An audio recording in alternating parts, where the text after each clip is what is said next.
என் மஞ்சத்தை வென்ற வஞ்சகி. காலையில எழுந்த நித்திலாவுக்கு தலையெல்லாம் ரொம்ப பாரமா இருந்தது. இரவு முழுவதும் அழுததாலேயோ என்னவோ தலையை தூக்க கூட அவளால முடியல. காய்ச்சல் வர்றது மாதிரி ஒரு உணர்வு எழுந்து நிக்கவே முடியாம நின்னா. குழந்தை ரொம்பவுமே அவளை எடுத்துட்டு போய் பாலை கொடுத்துட்டு எப்பவும் போல தன்னோட வேலைகள்லாம் முடிச்சுட்டு ஓய்வா உட்கார்ந்தா. ஆதவன் இன்னைக்கும் வரல. இன்னைக்கு ஹாஸ்பிட்டலுக்கு வேலைக்கு போறதுக்கே அவளுக்கு பிடிக்கல. காலையிலேயே ஜனனி கிட்ட சொல்லிட்டா, நான் இன்னைக்கு ஹாஸ்பிட்டலுக்கு வரல அத்தை என்றதுமே ஜனனி அவளுடைய உணர்வுகளை புரிஞ்சுக்கிட்டா. சரிதாமா, நீ ரெஸ்ட் எடுத்துக்கோ, நான் சாயங்காலமா வந்து என்னன்னு பாக்குறேன் என்று சொல்லிட்டு கிளம்பிட்டா. எல்லா வேலைகளையும் முடிச்சுட்டு குழந்தை தூங்கினதுக்கு அப்புறம் சோஃபாவில் வந்து உட்கார்ந்தவளுக்கு தலை இன்னுமே பாரமா தான் இருந்தது. அடுத்து என்ன பண்றதுன்னு அவளுக்கு தெரியல. ஒன்னும் புரியல. தன் கணவனை எப்படி சமாளிக்க போறா, அவன் கூட எப்படி வாழ போறா. குழந்தை மட்டும் வாழ்க்கைன்னு அவன் நினைக்கவே இல்லதான். இந்த உலகத்துல குழந்தைய பெத்துக்கிறது தவிர வேற ஒன்னும் வேலையே இல்லையா என்ன? அதுதான் கடவுள் கொடுத்த குழந்தையா ஆதிரா இருக்காளே, அது போதும் என்றவள். ஆனா இப்போதிருக்கும் பிரச்சனை, ஆதவனுக்கு இந்த உண்மை தெரியக்கூடாது. அதே மாதிரி அவன் தன் கூட வாழவும் செய்யணும். குழந்தையும் பிறக்கக்கூடாது. இப்ப என்ன பண்றது யோசிச்சு யோசிச்சு அவளுக்கு தலைதான் வலிச்சுது. ஓரளவுக்கு மேல யோசிக்கவே அவளால முடியல. எல்லாத்தையும் ஒதுக்கி தள்ளிட்டு கொஞ்சம் வேற ஏதாவது வேலை இருந்தா பாக்கலாமா அப்படின்னு நினைச்சு சுத்தியும் முத்தியும் பார்த்தா. மீண்டும் அறை துடைக்கிற வேலையை தான் பண்ணணும் என்று பெருமூச்சோடு எழுந்து நின்னபடி கிச்சனுக்கு போய் ஜானகி அம்மா கிட்ட தேவையான பொருட்களெல்லாம் வாங்கிட்டு அறையை சுத்தம் பண்ண ஆரம்பிச்சா. அப்படி சுத்தம் பண்ணும்போது ஜானகி அம்மா கிச்சனை விட்டு வெளில வந்து பார்த்தா. நித்திலாமா, நான் சொல்றேன்னு தப்பா எடுத்துக்காதீங்க. இங்க எல்லாமே நீட்டா தான் இருக்கு. வர்ற ஆளுங்க எல்லாம் சுத்தம் பண்ணி வச்சிடுறாங்க. மறுபடியும் இதையே நீங்க சுத்தம் பண்ணாட்டி என்ன இப்போ? பேசாம தீரன் இனியா அம்மா ரூமுக்கு போய் பாருங்க. அங்கெல்லாம் நான் போறதே இல்லை. பெரிய யாரும் ரூமுக்குள்ள வரவே கூடாதுன்னு அனுமதிக்கிறதே இல்லை. நீங்க போய் அந்த ரூமை கிளீன் பண்ணலாம் இல்லையா என்றதும், சரிதான் ஜானகி அம்மா என்றவள் தீரன் இனியா அறைக்கு போனா. அங்க அறை லாக்கா இருந்தது. கீ எங்க என்று யோசிச்சபடியே கீழே வந்து ஜானகி அம்மாட்ட மறுபடியும் விசாரிச்சா. ஹோ, மறந்துட்டேம்மா, இருங்க, அது பிரவீன் ஐயா ரூம்ல தான் இருக்கு, நான் போய் எடுத்துட்டு வந்துடுறேன் இருங்க என்றவள் அறைக்கு போய் தீரன் அறையோட கீ எடுத்து வந்து கொடுத்தா. அதை வாங்கினபடி மேல வந்தா நித்திலா. அறைய திறந்த உடனே தூசியெல்லாம் அதிகமா ஒன்றும் இல்லை. ஏன்னா பிரவீனும் ஜனனியும் அடிக்கடி இங்க வருவாங்க போல இருக்கு. ஓரளவுக்கு நல்லா நீட்டா தான் இருந்தது. ஒரு பெருமூச்சு விட்டபடி ஒவ்வொரு பொருட்களா எடுத்து வச்சு தொடச்சிட்டு இருந்தா. அப்படி துடைக்கும் போது அங்க இருக்கிற கபோர்டை திறந்து பார்த்தா. அங்க இனியாவோட புடவைகளும் சுடிதார் செட்டுகளும் நகைகளும் இருந்துச்சு. அவற்றையெல்லாம் தொட்டு பார்த்த அவளுடைய கண்கள்ல நீர் வழிஞ்சுது. இனியா, இப்படி பண்ணிட்டிய? ஏண்டி ஏண்டி என்னை விட்டு போயிட்ட? எங்களை விட்டு போறதுக்கு உனக்கு எப்படி மனசு வந்துச்சு என்று அவளுடைய ஒரு புடவை எடுத்து கண்ணில் ஊத்தினபடி ரொம்ப நேரம் அழுதா. பிறகு பெருமூச்சு விட்டபடி அதை அங்கேயே வச்சா.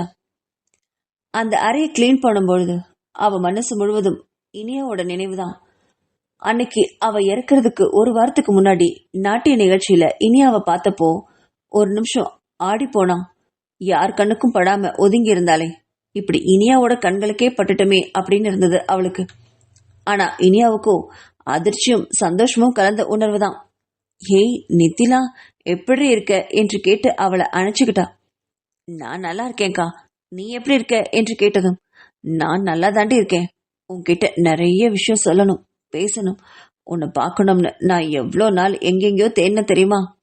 இப்போ ஹாஸ்பிட்டல் இருந்து தான் இந்த தடவை டான்ஸ் ப்ரோக்ராம்க்கு வந்திருக்கோம். இப்போ எல்லாரும் கிளம்புறாங்கடி. நான் அப்புறமா நீ இருக்கிற இடத்துக்கே வந்து பாக்குறேன். என்ன, நீ இந்த அகாடமில தானே இருப்ப என்று மறுபடியும் கேட்டா. ஆமா என்று மௌனமா தலையாட்டினான். சரிடி, அப்ப நான் கண்டிப்பா வரேன் நித்தி. உன்கிட்ட நிறைய பேசணும், நிறைய விஷயம் சொல்லணும். என்னால தனியா எதையுமே சமாளிக்க முடியல. எனக்கு ஒரு சப்போர்ட் வேணும் என்று அவளுடைய கைகளை இறுக்கமா பிடிச்சபடி சொன்னான். அவளுக்கு அந்த வார்த்தைகளோட அர்த்தம் அன்னைக்கு புரியல. எதையோ பண்றா, எதையோ சொல்றா என்று தலையை மட்டும் ஆட்டிக்கிட்டு இருந்தா. அவ போனதும் இனியாவை பத்தியும் ஆதவனை பத்தியுமே நினைவுகள் அதிகமா இருந்துச்சே தவிர அவ பேசிட்டு போன வார்த்தைகள் எதுவும் அவ நினைவுல இல்லவே இல்லை. இப்பதான் ஜனனியும் பிரவீனும் உண்மையை சொன்னதுக்கு அப்புறம் ஒருவேளை இந்த விஷயத்துக்காக தான் அன்னைக்கு தன்னை வந்து பாக்குறேன்னு சொல்லிருக்கா போல இருக்கு என்று நினைச்சதுமே எல்லாத்தையும் தொடச்சு கிளீன் பண்ணிட்டு இருந்தா. அப்போ இனியாவோட பெட்டி ஒண்ணு அவ கையில கிடைச்சது. அது கிராமத்துல இருந்து எடுத்து வந்த பெட்டி போல இருக்கே என்று நினைச்சு பெட்டியை திறந்து பார்த்தா. அதுல அவளுடைய புத்தகங்களும் நாட்குறிப்புகளும் இருந்துச்சு. அதை ஒவ்வொன்னா எடுத்து பார்த்துட்டு இருந்தா. அதுல புதுசு புதுசா சில டைரிகள் கிடைக்கவும் இது என்ன புதுசா இருக்குன்னு நினைச்சா. ஏன்னா இனியாவுக்கு டைரி எழுதுற பழக்கமெல்லாம் சுத்தமா கிடையாது. அப்படி இருக்கும்போது எதுக்காக இது என்று நினைச்சவ ஒரு டைரியை மட்டும் எடுத்து பார்த்தா. அதுல கடந்த வருஷம் நடந்த சம்பவங்களை மட்டும் எழுதியிருந்தா. அதுல ஒவ்வொரு பக்கமா படிச்சுட்டு வரவும் அவளுடைய முகம் ரத்தமா செவந்து போச்சு. படிச்சு முடிச்சவ அவளையும் அறியாம அந்த டைரியை தவற விட்டுட்டா. எவ்வளவு பெரிய அதிர்ச்சி! அவளால தாங்கவே முடியல. நெஞ்சு புடிச்சுக்கிட்டு அப்படியே உட்கார்ந்துட்டா. கையும் ஓடல, காலும் ஓடல. இத பத்தி யார்கிட்ட எப்படி சொல்றது? அவளுக்கு எதுவுமே புரியல. அப்போ திடீர்னு வெளியில பிரவீன் வர கார் சத்தம் கேட்டுச்சு.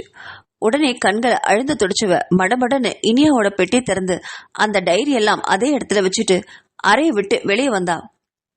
அவள் வெளியில வர்றதுக்கும் பிரவீன் உள்ள வர்றதுக்கும் சரியா இருந்துச்சு. மேல இருந்து கீழே வர நித்திலாவை பிரவீன் பார்த்தாரு. என்னம்மா, நீ ஹாஸ்பிட்டலுக்கு இன்னைக்கு வரல போல இருக்கே என்று யதார்த்தமா கேட்டாரு. ஆமா மாமா, நான் வரல. எனக்கு மனசு ரொம்ப கஷ்டமா இருந்துச்சு, அதான். நீங்க எதுக்கு இந்த நேரத்துல என்று கேட்டவளிடம், அது ஒண்ணு இல்லம்மா, ஒரு முக்கியமான பேஷண்டோட ஃபைலை இங்கே வச்சுட்டு போயிட்டேன், அதான் என்றவர் அவசரமாக தன்னோட அறைக்கு போயிட்டு ஃபைலை எடுத்துட்டு வெளில வராது. அப்படி வெளியில வரும்போது சோத்துல மாட்டிருந்த அந்த தீரனோட அறை சாவியை காணோம். திகச்சு போய் நின்னாரு. வெளில வந்தவரு கிச்சனை நோக்கி ஜானகி அம்மாவை கூப்பிட்டாரு. அவ வந்து நின்னதும், உனக்கு எவ்வளவு தடவை சொல்லிருக்கேன் ஜானகி, தீரன் அறையை சுத்தம் பண்ண யாரையும் உள்ள விடாதன்னு. அந்த அறைக்கு எங்க? இப்ப யாரும் போக வேண்டாம்னு உனக்கு எத்தனை தடவை சொன்னாலும் உனக்கு புரியாதா என்று கத்தினாரு. ஐயோ மாமா, ஜானகி அம்மாவை எதுவும் சொல்லாதீங்க. நான் தான் சுத்தம் பண்ணலாம்னு கீ எடுத்தேன். ஆனா நான் இன்னும் போகல, இனிமேதான் சுத்தம் பண்ண போகணும் என்றாள் நித்திலா. அதை கேட்டவருடைய முகம் இலகி போச்சு. அதெல்லாம் ஒண்ணும் வேண்டாமா, அவனுடைய பொருட்கள் எல்லாம் அப்படியே இருக்கட்டும், அதான் எங்களுக்கு ரொம்ப பொக்கிஷம் என்றார். ஹோ அப்படியம்மாவா, ஒன்னும் இல்ல, சும்மா கூட்டி மட்டும் தொடச்சு விடுறேனே என்றார். இல்லம்மா வேண்டாம், அத ஜனனி பாத்துப்பா, நீ ரூம் கீ கொடுக்கறியா என்றதும் வேற வழி இல்லாம அவ கையில இருந்த கீய அவர்கிட்ட ஒப்படைச்சா. அதை வாங்கி தன்னோட பாக்கெட்ல போட்டுக்கிட்டாரு. பிறகு ஃபைலை எடுத்தபடி வெளியில போனாரு பிரவீன். அவர் போவதே பார்த்துட்டு இருந்தா நித்திலா. அன்னைக்கு நைட்டும் ஆதவன் வீட்டுக்கு வரல. அவன் இப்பெல்லாம் வீட்டுக்கு வர்றதே இல்லைன்னு கூட சொல்லலாம். அந்த அளவுக்கு தன்னை வெறுத்துட்டான். அது ஒரு பக்கம் ரொம்ப வருத்தமா இருந்தாலும் அழுகையா வந்தாலும் அதை ஒதுக்கிட்டு இப்ப இருக்கிற பிரச்சனைய எப்படி சமாளிக்க அவளால முடியும் அப்படிங்கறதான் பெரிய கேள்விக்குறியா அவ மனசுல எழுந்தது. அதுவும் தனியா, யார்கிட்டயும் எதுவும் சொல்லாம எப்படி போராட முடியும்? அவளுக்கு ஒன்னும் புரியல. ஆனா இனியா தன்னை எதுக்காக ஆதவனுக்கு கல்யாணம் பண்ணி வச்சாங்கிறது மட்டும் இப்ப அவளுக்கு நல்லா புரிஞ்சது மாதிரி இருந்தது. எந்த காரணத்தை கொண்டும் என்னோட குடும்பத்தை சிதைக்க நான் விடவே மாட்டேன் என்று மனசுல உறுதியோட நினைச்சா. அதுக்கப்புறம் அவ அழவே இல்லை. முதல்ல அவளுக்கு தோணுனதெல்லாம் ஒன்னே ஒண்ணுதான், இந்த அழுகதான் தன்னை ரொம்ப பலவீனமாக்குதுன்னு. எந்த காரணத்தை கொண்டும் இனி அழவே கூடாதுன்னு முடிவு பண்ணா. பிரச்சனை வந்தாயிடுச்சு, அதை எப்படி சரி பண்ணணும்னு நினைக்கணுமே தவிர, அதுதான் புத்திசாலித்தனமே தவிர, அதிலேயே உழன்றுட்டு இருக்கிறதெல்லாம் என்ன பிரயோஜனம்? இப்படி அழுதுட்டு இருந்தா ஏதாவது பிரயோஜனம் இருக்கா என்ன என்று நினைச்சவ முகத்தை அழுந்தமா கழுவிட்டு வந்தா. பிறகு குழந்தைக்கு தேவையானதை செஞ்சுட்டு பூஜை அறையில நின்னபடி ஒரு அழகான பாடலை பாடினா. அதை கேட்டு பிரவீனும் ஜனனியும் ரொம்ப மனசு அமைதியா இருந்தது அவங்களுக்கு. பிறகு எப்பவும் போல கிச்சனுக்கு போய் சமைச்சிட்டு அன்னைக்கு நல்லா சாப்பிட்டு வந்து படுக்கையில படுத்தா. நிம்மதியா தூங்கினான்னு கூட சொல்லலாம். இனி விடிய போகும் நாள் தனக்கானதா இருக்கணும்னு மனசுல உறுதி மட்டும் அவளுக்கு நிலையா நின்னுச்சு. மறுநாள் எப்பவும் போல நித்திலா குழந்தை எடுத்துக்கிட்டு ஹாஸ்பிட்டலுக்கு கிளம்பினா. அதை பார்த்த ஜனனிக்கும் பிரவீனுக்கும் கொஞ்சம் அதிர்ச்சியா கூட இருந்தது. பரவாயில்லையே, இவ்வளவு சீக்கிரம் தன்னை சமாளிச்சிட்டாலே என்று ஆச்சரியப்பட்டாங்க. அதை வெளிப்படையாவே அவகிட்ட கேட்டா ஜனனி. பரவாயில்ல நித்திலா, நானும் நீ அழுதுகிட்டே இருப்பேன்னு நினைச்சேன். எப்படியோ ஒரே நாள்ல உன்னை சமாளிச்சுக்கிட்டே, அதுவே எனக்கு சந்தோஷம்தான். அப்புறமா வேற என்ன முடிவு பண்ணிருக்க என்று கேட்டாள் ஜனனி. நீங்க எதை பத்தி கேக்குறீங்க அத்த என்று ஆதிராவுக்கு சாப்பாடு ஊட்டிக்கிட்டே கேட்டா நித்திலா. அதாமா, ஆதவனுக்கு குழந்தை பெத்து கொடுக்கறத பத்தி என்று திரும்பி கேட்டாள். அவளை திரும்பி கூர்மையோட பார்த்தா. அதான் நீங்களே சொல்லிட்டீங்களா அத்த, அவருக்கு குழந்தை பிறந்தா மனச்சிதைவோட தான் பின்னாடி வாழும்னு. அப்படி இருக்கும்போது துணிஞ்சு நான் எப்படி குழந்தை பெத்துப்பேன்? குழந்தை பெத்துக்கிட்டாதான் வாழ்க்கையா என்ன? எங்களுக்கு இந்த ஆதிரா மட்டும் போதும் அத்தை என்று கொஞ்சம் சின்ன சிரிப்போடு சொன்னவள ஜனனி பெருமூச்சு விட்டபடி பார்த்தா.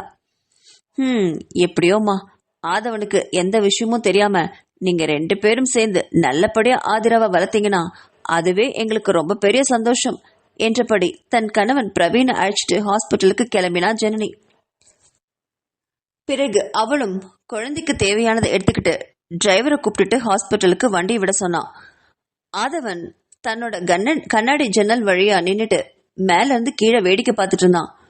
அப்போ நித்திலாவோட கார் வர்றதையும் நித்திலா குழந்தையோட இறங்குறதையும் பார்க்கவும் அவகிட்ட ஏதோ சின்ன மாற்றம் இருப்பது போல அவனுக்கு தோணுச்சு. அது என்னன்னு ரொம்ப கூர்ந்து கவனிச்சான். இன்னைக்கு என்னவோ ரொம்ப அழகா இருந்தா நித்திலா. ஒரு காட்டன் புடவை. அந்த புடவை ஏது அப்படின்னு யோசிச்ச ஒரு வினாடி பழைய நினைவுகள்ல மூழ்கினான். அது அவளை காதலிச்சப்போ அவன் ஆசாசியா எடுத்து கொடுத்த புடவை அது. அதை அணிஞ்சிட்டு வரவும் அவளைவே பார்த்தபடி மெய்மறந்து நின்னான் ஆதவன். அதை அவன் வாங்கி கொடுத்த அன்னைக்கு எவ்வளவோ முறை கேட்டான், ஒரே ஒரு தடவை கட்டி காட்டுடின்னு. சரி என்றவள். அதற்கப்புறம் அவங்களுக்குள்ள ஒருத்தரை பார்த்துக்கிற சந்தர்ப்பமே கிடைக்கல. கல்யாணம் நின்னதோட அது முடிஞ்சு போச்சு. அந்த புடவைய இப்போ அவ அணிஞ்சு பார்க்கவும் அவன் மனசுல ஏதோ ஒண்ணு உடையிற மாதிரி இருந்தது.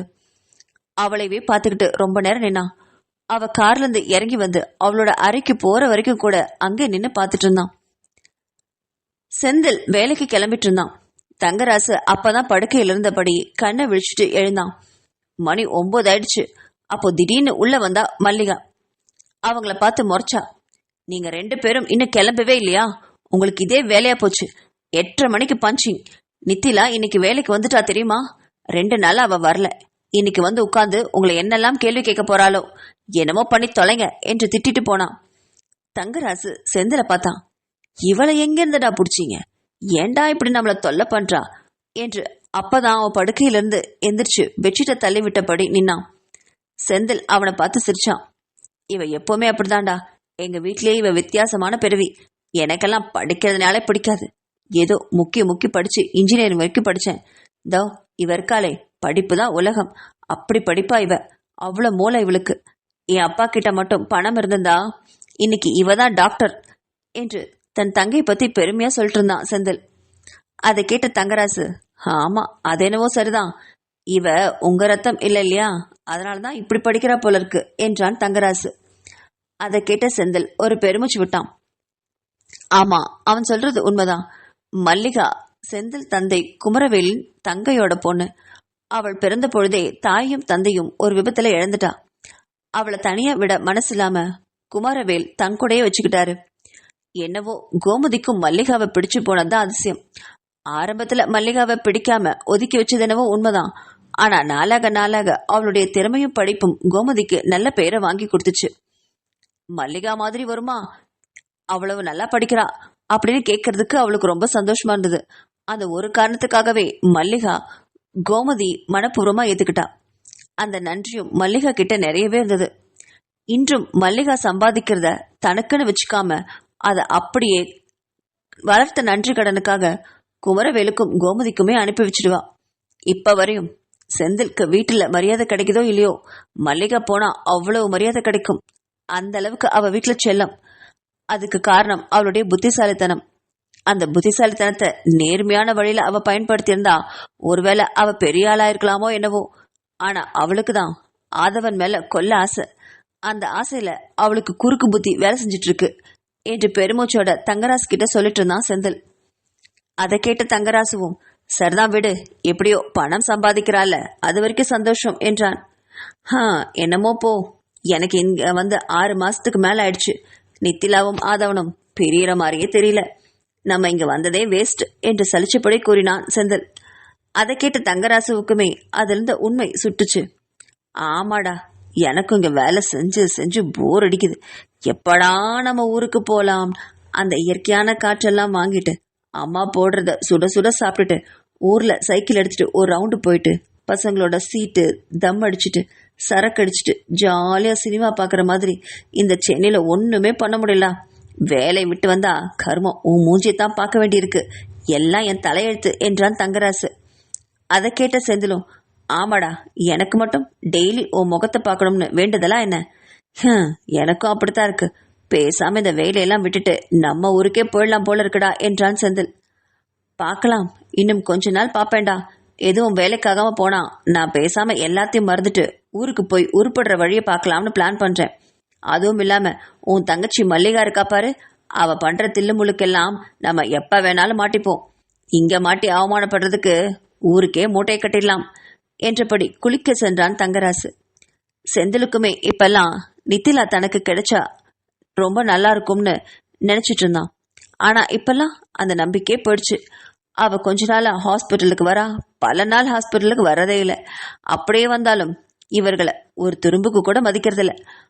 இவர்கள் இருவரும் தான் ஒவ்வொரு முறையும் நித்திலா கிட்ட போய் போய் நின்று ஏதாவது பேசிட்டு வருவாங்க. ஆனா அவளோ தன்னோட நாற்காலியில கம்பீரமா உட்கார்ந்தபடி இவங்களை அற்ப புழு மாதிரி பாப்பா. இதெல்லாம் நினைச்சு பார்த்தான் செந்தில். அவ ரொம்ப உயரத்துல இருக்கா, நம்ம ரொம்ப கீழே இருக்கோம். கண்டிப்பா இதுக்கெல்லாம் ஆசைப்படுறதே முடவன் கொம்பு தேனுக்கு ஆசைப்படுற மாதிரிதான் என்று நினைச்சவன் பெருமூச்சு விட்டபடி வேலைக்கு கிளம்பினான் செந்தில். ஹாஸ்பிட்டலுக்கு வந்தவ முதல் வேலையா கயல்வழிய கூப்பிட்டு மிஷின்களை பத்தி விசாரிச்சா. அந்த பிரச்சனைய ஆதவன் சரி பண்ண விஷயத்த கயல்வழி அவளுக்கு விலக்கி சொன்னா. கயல்வழி சொன்ன கேட்டத நித்திலாவுக்கோ இதுல ஏதோ குழப்பம் இருக்கிறதா தோணுச்சு. ஆமா, அந்த மிஷின் எல்லாம் நல்ல கம்பெனில இருந்தானே வாங்கினது என்று கேட்டாள். ஹே, அதெல்லாம் ரொம்ப பிரபலமான பழைய கம்பெனிப்பா. எந்த கம்பெனிலுமே இந்த மாதிரி எந்த ஃபால்ட்டும் இப்ப வரைக்கும் வந்ததே இல்லை. என்னமோ புதுசா இவர் சொல்றாரு என்று சலிச்சுக்கிட்டே சொன்னா. அதை கேட்ட நித்திலா கொஞ்சம் யோசனையோட, சரி கயல்வழி, நீ போய்க்கோ, நான் என்னன்னு பாக்குறேன் என்றவள் அடுத்த வேலையில இறங்கினா. நேரா அந்த ரவிமோகனை போய் நேர்ல பார்த்தா. அவளை பார்த்ததும் தன்னோட சேர்ந்து எழுந்து நின்னா ரவிமோகன். சார், நீங்க வாங்கின மிஷினோட டீடைல்ஸ் எல்லாம் எனக்கு வேணும். அதோட வாரண்டி எல்லாம் எங்க வச்சிருக்கீங்க என்று கேட்டாள். நித்திலா ஆதவனுடைய மனைவி என்பது ரவிமோகனுக்கு நல்லா தெரியும். அதனால கொஞ்சம் பயந்தபடியே எல்லா டீட்டெயிலும் எடுத்து கொடுத்தான். அதை ஒரு முறைக்கு 2 தடவை செக் பண்ணான். இதுல ரவிமோகனுடைய பிழை இருக்கிற மாதிரி அவளுக்கு தோணல. ஆனா எப்படி இத்தனை மிஷினும் ஃபால்ட் ஆகும்? அதுவும் ஒரு வார இடைவெளியில ஒவ்வொரு மிஷினா ஃபால்ட் ஆயிட்டே வந்துட்டு இருக்கே, இது எப்படி சாத்தியம் என்று நினைச்சவ திரும்பி பார்த்தா. அங்க மல்லிகா ஒரு பேஷண்ட்டுக்கு MRI ஸ்கேன் எடுத்துட்டு இருந்தா. அவளைவே உத்து பார்த்துட்டு இருந்தா நித்திலா. மல்லிகாவுமே அடுத்த வினாடி நித்திலா அங்க இருக்கிறத கவனிச்சுக்கிட்டா. அவள் தன்னையே கண்டுபிடிச்சிருவானோன்னு நினைச்சபடி வேலையில மும்முரமா இருக்கிற மாதிரி காட்டிக்கிட்டா. அவளைவே மறைச்சு பார்த்த நித்திலா வேறெதும் பேசாம ரவிமோகன் கிட்ட அத்தனை ஃபைலையும் கொடுத்துட்டு அங்கிருந்து கிளம்பினா. அவ போனதும் தான் மல்லிகாவுக்கு ஒரு நெடிய மூச்சே வந்தது. அப்பப்பா, என்ன பார்வை பாக்குறா சண்டாளி, விட்டா கடிச்சு கொதறிவா போல இருக்கு என்று நினைச்சவ பேஷண்ட்டை கூப்பிட்டுட்டு வெளில வந்தா. அன்னைக்கு எப்பவும் போல சாயங்காலம் பியூன் வந்து, அம்மா, இன்னைக்கும் டாக்டர் உங்களை வீட்டுக்கு போக சொன்னாரு, அவர் வர்றதுக்கு லேட் ஆகுமாம் என்றான். அதை கேட்ட நித்திலாவோ, லேட் ஆகுமா? வரவே மாட்டார்னு சொல்லு என்று மனசில் நினைச்சவ, சரி நீங்க போங்க, நான் போய்க்கிறேன் என்றாள். ஆனால் அவளோ ஹாஸ்பிட்டலை விட்டு இம்மி நகர்ல குழந்தை எடுத்துக்கிட்டு விடுவிடுன்னு ஜனனி அறைக்கு போனான். அப்பதான் ஜனனி தன்னோட வீட்டுக்கு கிளம்பிட்டு இருந்தா. அவளை பார்த்ததும், என்னம்மா, என்ன விஷயம் என்று கேட்டவகிட்ட, இது ஒரு நாளைக்கு மட்டும் நீங்க ஆதரவை உங்க கூட வச்சுக்கிறீங்களா? இன்னைக்கு ஒரு நாளைக்கு மட்டும்தான், பாத்துக்க முடியுமா என்றாள். அதை கேட்ட ஜனனிக்கு குழப்பமா இருந்தது. ஏமா, ஏதாவது பிரச்சனையா? குழந்தை ஏதாவது ரகலை பண்றாளா? உடம்பு சரியில்லையா என்று அடுத்தடுத்த கேள்விகளை கேட்டுக்கிட்டே போனா ஜனனி.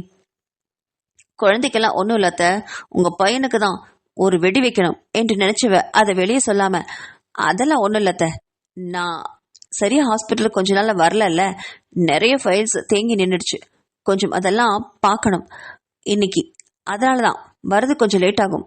நீங்க குழந்தைய எடுத்துட்டு போயிடுறீங்களா? சாயங்காலமானா பாலுக்கு ரொம்ப அழுவா, கேண்டீன்ல இந்த நேரத்துக்கெல்லாம் பால் இருக்குமோ இல்லையோ, அதனாலதான் என்று கோர்வையா சொன்னான். அதை கேட்ட ஜனனியோ, இன்னைக்கு ஃபைலெல்லாம் பார்க்காட்டி என்னம்மா, இன்னும் வர்ற நாள்ல பாத்துக்கலாம் இல்லையா, இன்னைக்கே பார்க்கணும்னு என்னமா இருக்கு என்றாள்.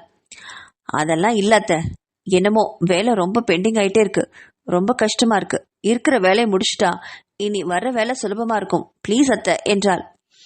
சரிதாம்மா குடு என்றவள் நித்திலா கையில இருந்த ஆதிராவை வாங்கிட்டு வீட்டுக்கு கிளம்பினா ஜனனி.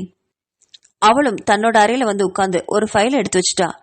ஹாஸ்பிட்டல்ல எல்லா டியூட்டி டாக்டர்களும் வர ஆரம்பிக்க காலையில பார்த்துட்டு இருந்த அத்தனை டியூட்டி டாக்டர்களும் வெளில கிளம்பிட்டு இருந்தாங்க.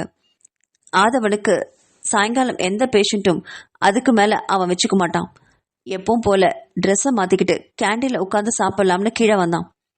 அவன் நினைச்சா சாப்பாட்டை ரூமுக்கே கொண்டு வரலாம் தான். ஆனாலும் என்னவோ இப்படி கொஞ்சம் வெளில வந்தா நல்லா இருக்கு அப்படின்னு யோசிச்சபடியே கீழே இருக்கிற கேண்டீன்ல ஒரு பிரெட்டும் காஃபியும் ஆர்டர் பண்ணிட்டு உட்கார்ந்தான். அப்ப அங்க வந்த சர்வர் இவனுக்கு ஒரு பிளேட்டை கொடுத்துட்டு கையில வேறொரு பிளேட்டை வச்சுக்கிட்டு நகர்ந்தான். அதை பார்த்தவன் இது யாருக்கு என்று கேட்டான். ஏன்னா டாக்டர் யாருமே அறையில இருந்து சாப்பிட்றத ஆதவன் ஒப்புக்கவே மாட்டான். எல்லாருமே கீழே கேண்டீனுக்கு வந்து தான் சாப்பிடுவாங்க. அப்படி இருக்கும்போது இதை யாருக்கு எடுத்துட்டு போறான்னு நினைச்சபடி கேட்டான். அத கேட்ட சர்வர் பாய், இல்ல சார், இது நித்திலா மேடத்துக்கு தான் என்றதும் அவன் அதிர்ச்சியுடன் தன் கைகடிகாரத்தை திருப்பி பார்த்தான். மணி 7:30 ஆயிடுச்சு. இன்னும் அவ வீட்டுக்கு போல? அப்போ குழந்தை என்று நினைச்சவன் மடமடன்னு சாப்பிட்டு அவளோட அறையை தேடி போனான். அவளோ ஒரு அறையில ஃபைல பார்த்துட்டு உட்காண்டிருந்தா. திடீர்னு அரை கதவை தட்டிட்டு ஆதவன் உள்ள வரவும் அவளுக்கு ரொம்ப அதிர்ச்சியா இருந்தது. மெல்ல எழுந்து நின்னான். அப்பப்பா, அவனை நேர்ல பார்த்து எவ்வளோ நாள் ஆச்சு. அவனைவே வெச்ச கண்ணு வாங்காம பார்த்துக்கிட்டே இருந்தா. ஹேய், நீ இன்னும் வீட்டுக்கு போகாம எங்க என்னடி பண்ற? குழந்தை எங்கடி என்று கேட்டவன் அங்க இருக்கிற தொட்டில பார்த்தான். அது காலியா இருந்தது. பக்கத்துல சுத்தியும் முத்தியும் பார்த்தான். ஆதிரா ஏதாவது விளையாட்டு இருக்காளான்னு. ஆனா அந்த அறையில ஆதிரா இல்லவே இல்லை. திரும்பி அவளை பார்த்து முறைச்சான். குழந்தை எங்கடி என்று கேட்டவனை நல்லா இன்னும் உத்து பார்த்தா நித்திலா. எத்தனை நாள் ஆச்சு அப்பப்பா, உடல்ல எத்தனை மாற்றம். அவனும் தன்னை பிரிஞ்சதுக்காக சந்தோஷமா இருந்ததா தெரியலையே. அவனையும் வருத்திக்கிட்டு என்னையும் வருத்திட்டு இருக்கான் என்று மனசுல வேதனையா நினைச்சா. அவ எதுவுமே பேசாம அமைதியா இருக்கிறத பார்த்தவனுக்கு எரிச்சல் வந்தது. குழந்தை எங்கன்னு கேட்டேன் என்று அழுத்தமான குரல்ல திரும்பவும் கேட்கவும் அதுல அதிர்ந்து போனவ, அது அது குழந்தை அத்தை வீட்டுக்கு எடுத்துட்டு போயிட்டாங்க என்று திக்கி திணறி சொன்னான். ஏன் ஏன் நீ போகல என்று அவன் திருப்பி கேட்டதும், எனக்கு இங்க கொஞ்சம் வேலை இருக்கு, அதான் போகல என்றாள். வேலை இருந்தா நாளைக்கு பார்த்துக்கோ, இப்ப வீட்டுக்கு கிளம்பு என்றான். நீங்க மட்டும் இங்க இருக்கீங்க, நான் இருக்க கூடாதா என்றாள். ஹேய், எனக்கு நைட்டு பேசிட்டு வருவாங்க. உனக்கு இங்க என்னடி வேலை? கிளம்பு வீட்டுக்கு, குழந்தை அங்க தனியா இருக்கும் என்றான். இல்ல, எனக்கு வீட்டுக்கு போக இஷ்டம் இல்ல, நான் இங்கே இருக்கேன். நானும் உங்களை மாதிரி இன்னைக்கு ட்ரெஸ் எல்லாம் பேக் பண்ணி எடுத்துட்டு வந்துட்டேன். இங்க குளிர கூட இருக்கு போல இருக்கே, நான் இங்கே தங்கிக்கிறேன் உங்களை மாதிரி என்றாள். அதை கேட்டு அவளை ஆத்திரத்தோட முறைச்சான். என்னடி விளையாடுறியா? என்கிட்ட போட்டி போடணும்னு நினைக்கிறியா என்றான். அதை கேட்டவள் அவனையே பார்த்தபடி, உங்க கூட போட்டி போடுறதுக்கு என்னால முடியுமா? நீங்கெல்லாம் பெரிய ஆளுங்க, பெரிய டாக்டர். நான்லாம் உங்க கூட போட்டி போடுறதுக்கு கால் தூசிக்கு வருவேனா? எனக்கு இங்க கொஞ்சம் நிறைய வேலை இருக்கு, அதெல்லாம் முடிக்கலனா எனக்கு தூக்கம் வராது. நீங்க போங்க, நான் முடிச்சுட்டு வீட்டுக்கு போறேன் என்றாள். ஏண்டி, பண்ற தப்பெல்லாம் பண்ணிட்டு என்கிட்ட இப்போ வாக்குவாதம் பண்ணிட்டு இருக்கியா என்றான். அவனை புரியாம பார்த்தா. நான் என்ன தப்பு பண்ண? எனக்கு இங்க வேலை இருக்குன்னு சொன்னேன், அவ்வளவுதானே என்றான். நீ இப்ப வீட்டுக்கு கிளம்ப போறியா இல்லையா? அங்க குழந்தை தனியா இருப்பா என்று மறுபடியும் சொன்னான். நான் போறேன், ஆனா நீங்களும் என் கூட வரணும், அப்படின்னா 2 பேரும் சேர்ந்தே கிளம்பலாம் என்றாள். அதை கேட்டவனுக்கு ஆத்திரம் வர, இங்க பாருடி, எனக்கு நிறைய வேலை இருக்கு, என்னாலலாம் வர முடியாது, நீ கிளம்பு. மறுபடியும் அதையிலே நின்னான். இங்க பாருங்க, உங்களுக்கு எப்படி வீடுன்னு ஒண்ணு இல்லாம ஹாஸ்பிட்டல்லையே வீடா தங்கியிருக்கீங்களோ அதே மாதிரி நானும் இனிமே இங்கே தங்கிக்க போறேன். அத்தை காலையில குழந்தைய வந்து கொடுப்பாங்க, நான் பாத்துக்கிறேன். சாயங்காலம் போகும்போது அவங்க கிட்ட குழந்தைய கொடுத்து அனுப்பிச்சிடுறேன், நைட் அவங்க பாத்துக்கிட்டோம் என்றாள். ஏய், குழந்தை பாத்துக்கிறதாண்டி உன்னை கல்யாணமே பண்ண, இப்போ குழந்தை எங்க அம்மா கிட்ட கொடுத்துட்டு அவங்கள ஏண்டி கஷ்டப்படுத்துற என்றான். குழந்தைய பாத்துக்கிறது என்னோட கடமை மட்டும் கிடையாது, உங்களுக்கும் அது கடமை தான். எனக்கு மட்டும் அக்கா பொண்ணு இல்லையே அவ, உங்களுக்கும் தம்பி பொண்ணு தானே. நீங்க மட்டும் குழந்தைய ஏன் தலையில கட்டிட்டு தப்பிக்கலான்னு பாக்குறீங்களா என்று கேட்டாள். அதை கேட்டு அதிர்ச்சியாகி அவளை பார்த்தான் ஆதவன். என்னடி பேசுற? குழந்தைய உன் தலையில கட்டுறதா? இதெல்லாம் என்ன பேச்சுடி, அசிங்கமா இருக்கு. குழந்தைக்கு அம்மா மாதிரியா பேசுற என்றான் ரௌத்ரமாக. நீங்க மட்டும் குழந்தைக்கு அப்பா மாதிரியா நடந்துக்கிறீங்க? வீட்டுக்கு வந்து எவ்வளவு நாள் ஆச்சு என்று திரும்ப கேட்டவும் அவனுக்கு கோபம் வந்துச்சு. இப்ப என்ன தாண்டி சொல்ல வர என்றான். நம்ம 2 பேரும் சேர்ந்துதான் குழந்தைய பாத்துக்க போறோம். இததான் எங்க அக்கா இனியாவுக்கு நம்ம வாக்கு கொடுத்தோம். அதுபடி நம்ம 2 பேரும் சேர்ந்து பாத்துக்கிட்டா அந்த குழந்தை நம்ம கிட்டே வளரட்டும். இல்லைன்னா குழந்தைய உங்க அம்மா கிட்டே கொடுத்துடலாம், அவங்களே வளர்த்துட்டோம். நான் ஒரு பக்கம் ஹாஸ்பிட்டல்ல உட்காந்துக்கிறேன், நீங்க ஒரு பக்கம் ஹாஸ்பிட்டல்ல உட்காந்துக்கோங்க. 2 பேரும் சேர்ந்து ஹாஸ்பிட்டலுக்கு சேவை செய்யலாம் என்றாள். அதை கேட்டவனுக்கு என்ன சொல்றதுனே புரியல. கை முஷ்டிகள்லாம் இறுகி கொஞ்ச நேரம் பொறுமையா நின்னான். பின்கு கண்களை இறுக மூடி திறந்தவன், சரிடி கிளம்பு, வீட்டுக்கு போலாம் என்றான். அந்த வார்த்தை கேட்டதும் நித்திலாவுக்கு ரொம்ப ஆச்சரியமா இருந்தது. விசில அடிக்கணும் போல தோணுச்சு. நிஜமாதான் சொல்றீங்களா என்றாள். ஆமா, கிளம்பு, உனக்காக இல்ல என் குழந்தைக்காக என்று அந்த வார்த்தையும் சேர்த்தே சொல்லிட்டு அறையை விட்டு வேகமா வெளியே போனான். எப்படியோ அவன் வந்தா சரி என்று நினைச்சவன் அவன் போனதும் மறு வினாடியே தன்னோட பொருட்களை எல்லாம் மடமடன்னு பேக் பண்ணான் நித்திலா. அவனுடைய காருக்கு பக்கத்துல வந்து நின்னான். அவளையே முறைச்சுப்படி கார்கிய வச்சு காரை ஓபன் பண்ணான். உடனே தன்னோட முன்னிருக்கையில உட்கார்ந்தா நித்திலா. அவளை திட்டிக்கிட்டே வண்டி எடுத்தான் ஆதவன். அவளுக்கு எவ்வளவு பெரிய விஷயமா அதெல்லாம் தெரியவே இல்லை. என்னவோ திட்டிட்டு போறான், நம்மளுக்கு என்ன. எப்படியோ ஆதவன் வீட்டுக்கு வந்தாயிடுச்சு. இனி ஒவ்வொன்னா எல்லாத்தையும் மாத்தணும்னு முடிவு பண்ணா நித்திலா. அவனுக்கோ மனசெல்லாம் தீயா எரிஞ்சுது. கொஞ்சம் கூட குற்ற உணர்வு இல்லாம எப்படி அழுத்தமா உட்காண்டிருக்கா பாரு. ராட்சசி, திமிர் பிடிச்சவ, சரியான ராங்கிக்காரி. எனக்கே தெரியாம கருத்துற மதுரை சாப்பிட்டுட்டு அதை பத்தி ஒரு எக்ஸ்பிளனேஷனும் கொடுக்காம எவ்வளவு தெனாவெட்டா வாய் பேசுறா. எல்லாம் என் குழந்தைக்காக தான் என்று நினைச்சபடியே வண்டியை ரிவர்ஸ் எடுத்தான். அவனுக்கு ஆதிரா தான் முக்கியம். அந்த ஒரு காரணத்துக்காக இப்ப நித்திலா கூட போறான். அது ஆதவனுக்கு பக்கத்துல உட்காண்டிருந்த நித்திலாவுக்குமே நல்லா புரிஞ்சுது. அவனுடைய பலவீனமே என்னங்கிறது இப்ப நல்லா புரிஞ்சுக்கிட்டா. ஆமா, அவனுக்கு ஆதிரா தான் அவனுடைய பலவீனம். இது ஒண்ணு போதும். இதை வச்சே அவனை தன்னோட வழிக்கு கொண்டு வந்துடலாம்னு நினைச்சவ அமைதியா கண்களை இறுக மூடினா. அவளவே ஓரக்கண்ணால பாத்துக்கிட்டு வண்டியை எடுத்தான் ஆதவன். ஆதவன் இப்போ வீட்டுக்கு நித்திலா கூட போறதுக்கும் ஒரு முக்கியமான காரணம் இருந்துச்சு. அது வேற யாரும் இல்ல, அந்த மல்லிகா தான். முதல்ல சாயங்காலமெல்லாம் வீட்டுக்கு போகும்போது மல்லிகா ஆதவன் கிட்ட அதிகமா பேச மாட்டா. வெறும் ஹாஸ்பிட்டல் சம்பந்தமா மட்டும்தான் பேசுவா. ஆனா இப்போ எப்ப இரவு நேரத்துல ஹாஸ்பிட்டல்ல ஆதவன் தங்குறான்னு மல்லிகாவுக்கு தெரிஞ்சதோ அப்ப இருந்தே அவளுடைய அலப்பற தாங்க முடியல அவனால. 7 மணிக்கு மேல எந்த பேஷண்ட்டையும் ஆதவன் பாக்குறதே இல்ல. ஏதாவது முக்கியமான ஆபரேஷன் இருந்தா மட்டும்தான் நைட் நேரத்துல செய்வான். மத்தபடி 7 மணிக்கு மேல அவன் அறையில உட்கார்ந்தபடி பேப்பரை படிக்கிறதும் அங்க இருக்கிற பிரைவேட் ரூம்ல கொஞ்ச நேரம் தூங்குறதும் தான் அவனுடைய வேலையே. அப்படி இருக்கும் பொழுது ஒரு நாள் மல்லிகா குவார்டர்ஸ்ல இருந்து அவனுக்காகவே உணவை சமைச்சிட்டு வந்து கொடுத்தா. எதுக்கு மல்லிகா இதெல்லாம், வேண்டாம் என்று எவ்வளவோ மறுத்து பார்த்தான். ஆனா மல்லிகாவோ, சார் இது எங்க கிராமத்து பருப்பு உருண்டை குழம்பு, ரொம்ப நல்லா இருக்கும், கொஞ்சம் வந்து சாப்பிட்டு பாருங்களேன் என்று ரொம்ப கேட்டதும் வேற வழி இல்லாம உட்கார்ந்து சாப்பிட்டான். இப்படி ஒவ்வொரு நாளும் எதையாவது ஒன்று சமைச்சு கொண்டு வந்து கொடுப்பா. கொடுக்கறதோட மட்டும் நிறுத்த மாட்டா. தான் கிட்ட மெடிக்கல் சம்பந்தப்பட்ட சந்தேகங்களை கேட்பா. அதுல ஆதவனுக்கு கொஞ்சம் சந்தோஷம்தான். வேறு ஏதாவது தேவையில்லாத பேச்சுக்களை பேசியிருந்தா அவன் அத்தோட மல்லிகாவை அனுப்பியிருப்பான். ஆனா அவளோ எது பேசினாலும் மெடிக்கல் சம்பந்தப்பட்ட விஷயமாவே பேசுவா. பேஷண்ட்ஸ் இப்படி இருக்காங்க, அப்படி இருக்காங்க, இதுக்கு என்ன பண்றது, அதுக்கு என்ன பண்றதுன்னு அவன்கிட்ட அதிகமான சந்தேகங்களை கேட்டு தெளிவுபடுத்திக் கொள்ளுவா. அந்த பேச்சு ஆதவனுக்கு பிடிச்சுதான் இருந்தது. அதனால அவ கூட தொடர்ந்து பேசிட்டு தான் இருந்தான். ஆனா அதெல்லாம் ஒரு நாள் அவள் புடவை கட்டிக்கிட்டு கிளாமரா வர்ற வரைக்கும் தான்.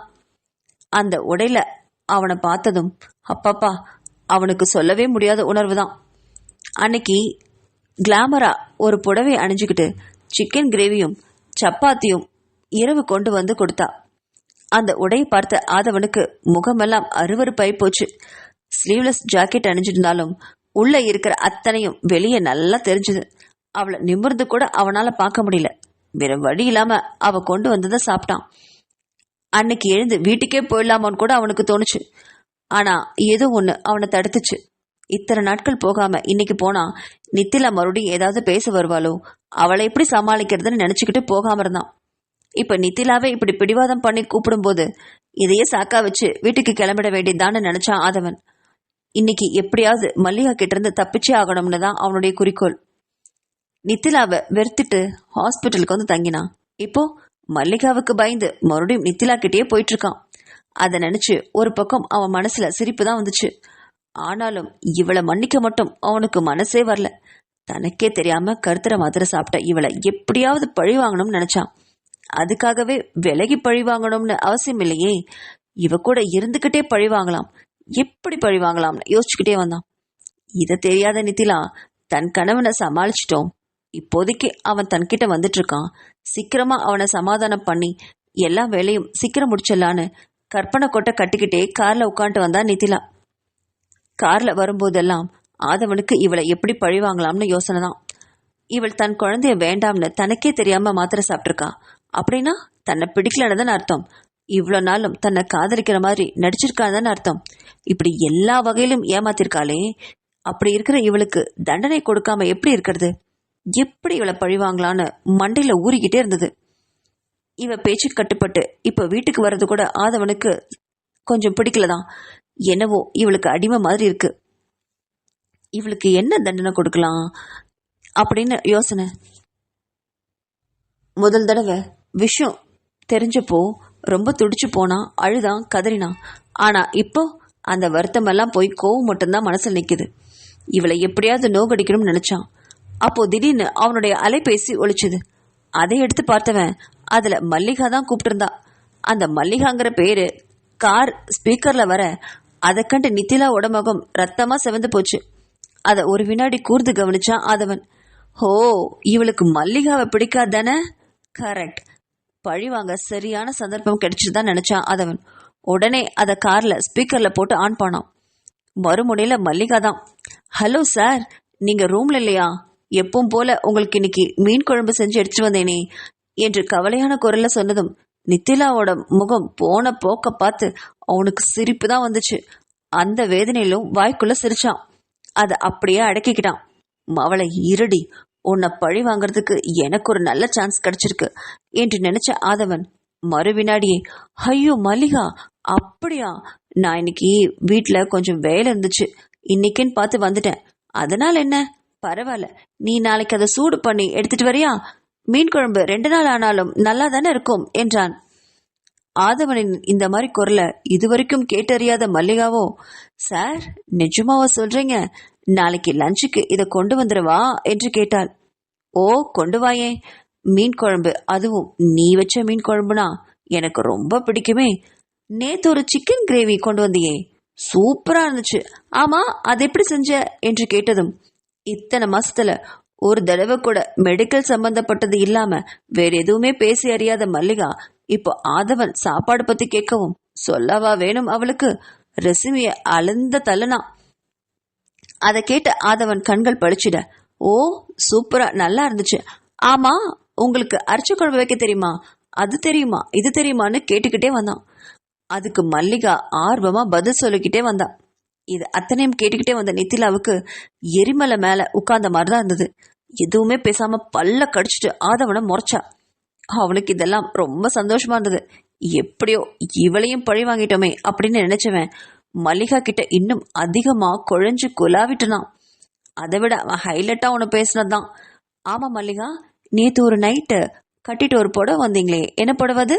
ரெட் கலர்ல ஸ்லீவ்லெஸ் ஜாக்கெட் எல்லாம் போட்டுட்டு, அப்பப்பா எவ்வளவு கிளாமரா இருந்துச்சு தெரியுமா என்றான். அதை கேட்டதும் மறுபக்கம் மல்லிகா சிரிச்சுட்டு வழி வழின்னு வழிஞ்சா. நித்திலாவுக்கோ காதே பிஞ்சிரும் போல இருந்தது. எப்படா வீடு வரும்னு உட்காண்டிருந்தா. வீடு வந்ததும் ஏதோ பேய கண்டது மாதிரி காரை விட்டு இறங்கி ஓடி போனான். அதை கண்ட ஆதவன் வாய்க்குள்ள சிரிச்சபடி, சரி மல்லிகா, நான் வீட்டுக்கு வந்துட்டேன், நான் அப்புறமா கால் பண்றேன் என்ன என்று சொல்லியபடி போன் அணைச்சான். பிறகு வீட்டுக்கு வந்தவன் குளிச்சுட்டு வந்ததும் மல்லிகாவோட அழைப்பு வந்தது. உடனே அதை எடுத்த ஆதவனும் மல்லிகா கிட்ட சிரிச்சு சிரிச்சு பேசினான். இதெல்லாம் நித்திலா பக்கத்துல இருந்தபடி பார்த்துக்கிட்டு தான் இருந்தா. இவன் கிட்ட பேசணும், மன்னிப்பு கேட்கணும், ஏதேதோ நினைச்சிட்டு வந்தா. ஆனா இப்போ அத்தனையும் கொட்டி கவிழ்த்துட்டான். எப்படா இவன் போனை வைப்பான்னு இருந்தது அவளுக்கு. ஆனா ஆதவனும் இரவு முழுவதும் மல்லிகா கூட பேசி தள்ளிட்டான். இதை கேட்கவே நித்திலாவுக்கு நாராசமா இருந்தது. அவன் பக்கத்துல போய் படுத்தா. அவனும் அவள் படுக்கட்டும்னு விட்டுட்டான். அவனும் சோஃபால போய் படுக்கல, ஒரே படுக்கையில 2 பேரும் படுத்தாங்க. காதுல ப்ளூடூத்தை வச்சிருந்தா கூட அப்படி அவன் பேசிருக்கிறத மட்டும்தான் கேட்டிருக்கும். அந்த குரலையாவது கேட்டிருப்பா நிதிலா. ஆனா அவனும் போனை வேணும்னே ஸ்பீக்கர்ல போட்டபடி 2 பேரும் பேசிட்டு இருந்தாங்க. அவளுக்கு காது வலி தாங்க முடியல. போர்வை இழுத்து பொத்திக்கிட்டு கண்களை இறுக மூடிக்கிட்டா.